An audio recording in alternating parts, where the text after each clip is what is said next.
Ya, saudara, saat ini saya berada di hotel di tempat Saka Tatal dan juga kuasa hukum dari Saka Tatal baru saja tiba di hotel di mana nanti rencananya akan ke Pengadilan Negeri Cirebon. Ini sekitar 15 hingga 20 menit lagi, di mana nanti agendanya memang akan ada sidang lanjutan terkait dengan PK Saka Tatal yang akan dilanjutkan. Memang ini adalah sidang kelima begitu ya, di mana nanti agendanya akan mendengarkan ahli.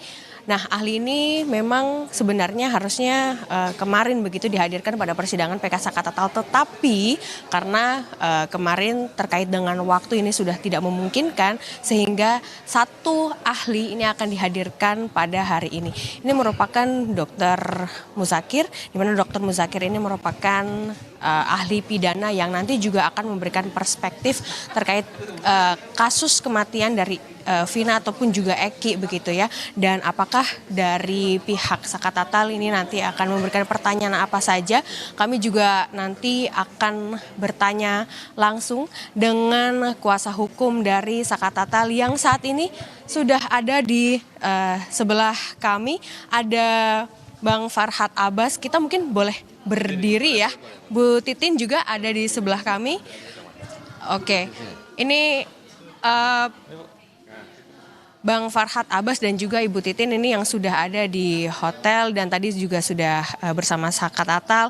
Kita akan bertanya terkait dengan sidang hari ini. Nah, hari ini kan ada ahli yang akan dihadirkan, satu ahli lagi yang akan dihadirkan.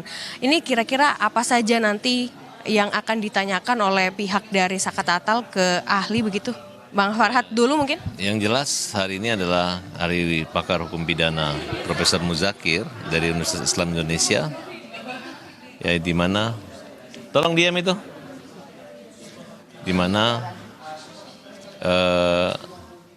ahli ini ya tentang, kita bicara tentang persoalan PK, pembunuhan, kemudian tentang kejanggalan-kejanggalan yang terjadi, tentang ada duanya LP, pembuktian, visum, terus kita juga menyangkut pasal tentang PK, pasal pembunuh 340, 338, pasal penyertaan, turut serta. Nah, kemudian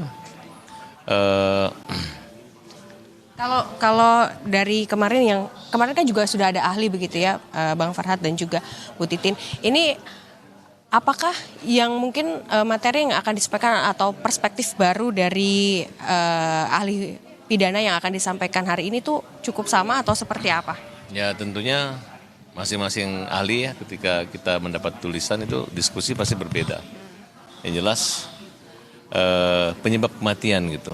Kalau Prof. Muzakir nanti akan menyatakan bahwa apa penyebab kematian itu, apakah kecelakaan atau pembunuhan. Dia pasti akan membandingkan dengan beberapa contoh. Ada sebuah kecelakaan yang dimana kematian akibat kecelakaan itu. Contoh kasus Garut, ya, karena terjadi kecelakaan akhirnya timbul ada kasus pembunuhan korban lainnya, kan kira-kira begitu. Nah, nanti kalau perkara kita ini emang bahwa selama ini memang kasus kecelakaan kok tiba-tiba dibuat kasus pembunuhan gitu. Kan berbeda kalau misalnya, tahu kan kasus Garut itu? Oke, tahu.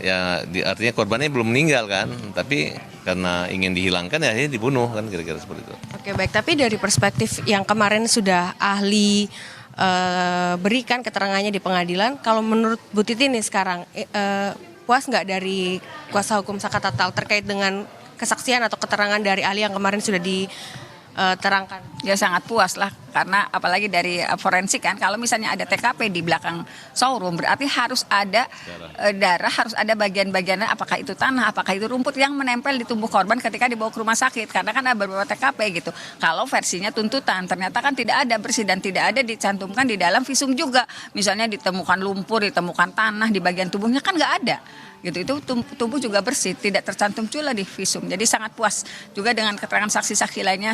Kami sangat puas dari tim ya. Dari keterangan saksi dan juga novum yang kemarin juga sudah dibacakan, artinya memang ada indikasi berbeda gitu ya Bu dengan hasil tuntutan yang dibacakan oleh hakim pada saat itu. Ya sangat berbeda lah. Kalau dari dulu sih saya dari 2016 sudah meyakini nggak ada pembunuhan atau pemerkosaan, apalagi sekarang dengan dukungan tim dari Jakarta, kemudian juga dengan keterangan-keterangan lainnya. gitu yang dihadirkan.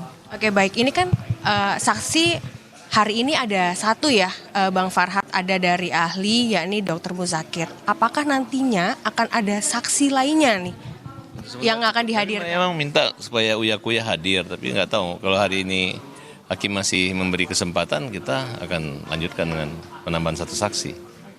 Tapi kalau tidak, ya berarti Anggota itu Mas Polres yang sudah bersurat.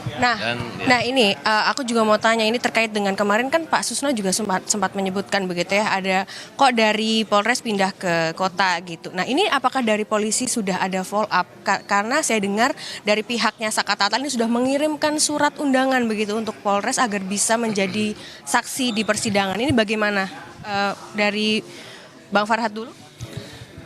jadi Dari Senin Mas saya kirim surat. Jadi peninjauan kembali ini merupakan satu kesempatan minimal klarifikasi untuk mendukung data jaksa ya tentang titik terang persoalan ini. Harusnya polisi-polisi atau ada yang bilang kita fitnah itu hadir, khususnya dari Polsek Talun yang ada olah TKP pada tahun 2016 lalu. Sehingga jangan hanya bilang sudah dihukum apa?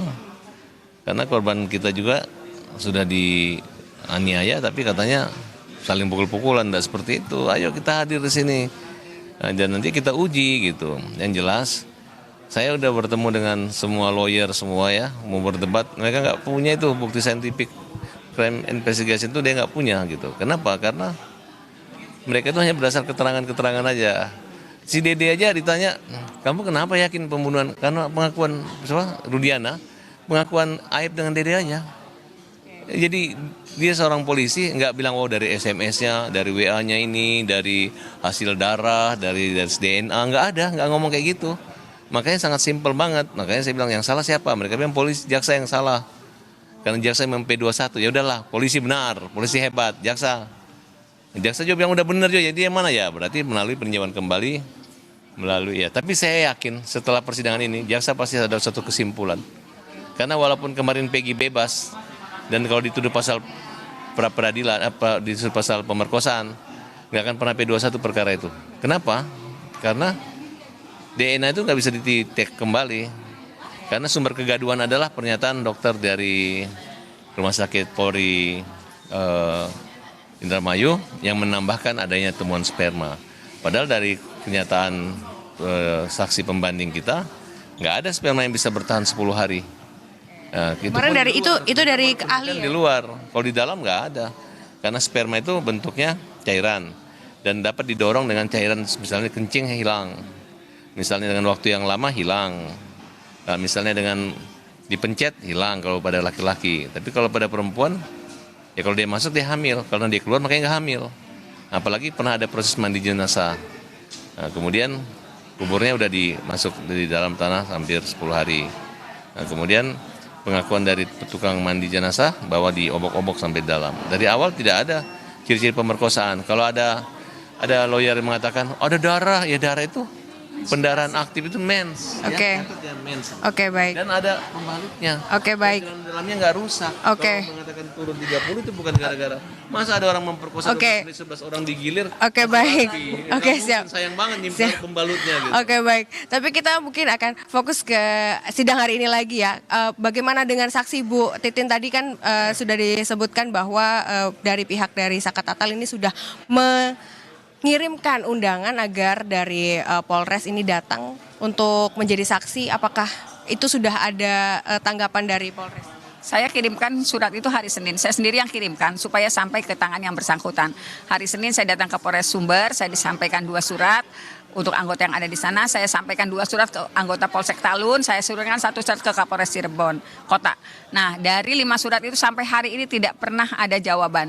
Ibu Kapolres Sumber kan perempuan, kami sedang memperjuangkan yang dulunya anak laki-laki usia 15 tahun. Kami mohonkan Ibu mengizinkan karena informasinya belum sampai ke meja Kapolres. Nah, nyangkutnya di mana surat itu? Karena dari hari Senin saya kirimkan, harusnya sidang hari Selasa. Kami masih punya waktu hari ini untuk bersidang, untuk menghadirkan saksi fakta. Nanti kita mohonkan kalau mereka hadir. Jamnya jam 10 Bu, masih ada waktu Bu. Oke, baik. Berarti dari pihak Sakatatal ini sebenarnya mengharapkan sekali untuk Polres Kapolresta Kapolres Sumber ini bisa datang di persidangan. Mengizinkan anggotanya, bukan dia yang mengizinkan anggotanya untuk hadir di persidangan. Karena kan saya juga berkirim surat itu kop suratnya kok bukan kop surat saya yang pengacara kampung, kop suratnya Pak Farhat Abbas. Masa sih gitu, kalau kop suratnya pakai saya mah nggak didengar lah. Baik. Ini artinya sebenarnya begini, dari pihak Bu Titin atau pihak dari kuasa hukum Sakatatal ini sudah mengirim kepada polisi begitu ya untuk hadir dalam persidangan. Anggota yang pada saat itu yang diundang adalah anggota yang pada saat itu melakukan TKP. Ya, yang diundang itu yang melakukan olah TKP, memohonkan untuk hadir di sidang. Kop suratnya barangkali ke Kapolres Cirebon lupa itu kop suratnya Kapolres pakai Farhat Abbas, pakai FA bukan pakai saya. Kalau pakai saya nggak apa-apa, diabaikan lah orang Cirebon. Ini kop suratnya pakai kop surat Farhat Abbas FA, warnanya oranye itu ya Mas ya. Barangkali mana sih kop suratnya gitu. Kop suratnya pakai itu. Jadi kop suratnya pengacara nasional bukan pengacara kampung, diharapkan bisa hadir. Oke, itu adalah satu yang diminta sekali dari kuasa hukum Sakatatal bahwa hari ini polisi dari Polres Sumber ini bisa hadir di persidangan, apalagi anggota yang pada saat itu melakukan olah TKP. Nah ini tentu saja nanti bisa menjadi penguat begitu ya Bu ya untuk persidangan hari ini. Apakah nanti yang akan diberikan keterangannya oleh polisi yang melakukan olah TKP. Nah pertanyaan terakhir adalah untuk Bang Farhat, apakah yakin untuk PK ini bisa menang dengan menghadirkan saksi-saksi dan juga ahli yang kemarin sudah berbicara begitu? Justru saya nggak akan takabur mengatakan saya yakin, tapi saya tanya mereka, kalian masih yakin bahwa ini pembunuhan dan pemerkosaan kan? Ya kan? Artinya sih yakin dengan kondisi seperti ini, dengan Dede mencabut, Teguh mencabut, semua mencabut. Widya Mega hadir. Iya, Widya Mega hadir, semua apa masih yakin? Kita ini bukan menarik imparan ngarang-ngarang loh, pembunuh dibilang kecelakaan. Justru visum di Sunan Gunung Jati itu adalah kecelakaan. Nah, karena kecelakaan inilah yang kita mengatakan kita menarik lagi pola pikir Pak Hakim. Kenapa dulu saksinya jaksa nggak dihadirkan? Kenapanya sumpah gitu? Ini akhirnya jadi begini gitu. Kemudian mana handphone itu katanya ada perintah untuk mengajak membunuh tanggal 17 Agustus 2016. Transi percakapan Mana juga ada. Ya, tidak ada. Kemudian tes DNA, kemudian tes sidik jari itu tidak ada, nggak dimiliki mereka. Oke, berarti poin-poin untuk investigasi krim itu nggak ada sama polisi sekali. bersyukur dengan Peggy dikabulkan pra-peradilannya, jadi jaksa tidak repot-repot untuk memberi petunjuk yang mungkin tidak akan pernah tercapai, yaitu adalah siapa pemilik DNA. Karena sudah 7 orang dihukum pidana seumur hidup gara-gara dituduh memperkosa. Padahal tidak ada kejadian pemerkosaan. Baik, berarti kita akan nantikan nanti saudara bagaimana proses dari sidang PK Sakatatal yang akan dilanjutkan di Pengadilan Negeri Cirebon. Terima kasih Ibu Titin, terima kasih Bang Farhat. Semoga nanti saya juga akan menantikan ya, ini polisi juga sebenarnya harus hadir karena kita bisa mendengarkan bagaimana keterangan dari polisi, apalagi yang mengolah TKP pada saat kematian Eki dan juga Vina pada saat atau malam itu begitu. Karena tentu saja ya dari beberapa pengakuan saksi yang sudah menjabut BAP, lalu juga ia mengatakan bahwa ingin melakukan pengakuan baru terkait dulu diminta atau ada intervensi dari polisi untuk menandatangani BAP yang tidak pernah ia lakukan. Tentu saja ini juga harusnya dari polisi sudah ada untuk bersanding dengan para saksi-saksi ini untuk memberikan pernyataan.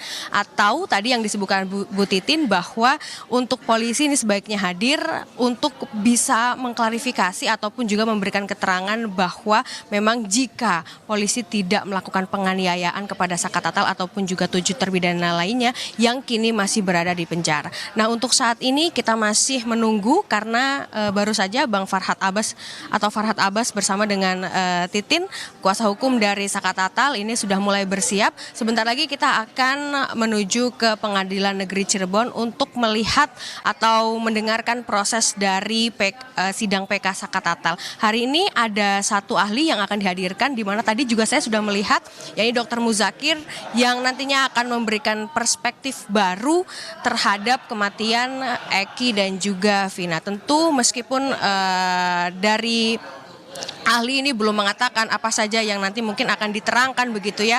Ia hanya mengatakan nanti apa yang akan ditanyakan oleh pihak jaksa, pihak dari kuasa hukum Saka Tatal dan juga hakim yang ditanyakan kepada dirinya, barulah ia akan menjawab sesuai dengan kapasitas yang ia tahu. Tetapi memang kalau kita lihat ya, ini kan sudah memasuki sidang kelima begitu, di mana pada sidang kedua novum yang sudah dibacakan oleh kuasa hukum dari Saka Tatal ini semuanya ditolak oleh jaksa penuntut umum.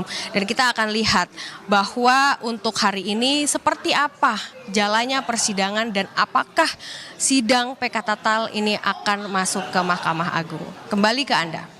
Baik, terima kasih Abel Insani dari salah satu hotel di Cirebon, di mana Saka Tatal dan kuasa hukumnya berkumpul sebelum menuju ke Pengadilan Negeri Cirebon. Nanti akan kami perbarui juga informasi dari Anda, Abel. Terima kasih.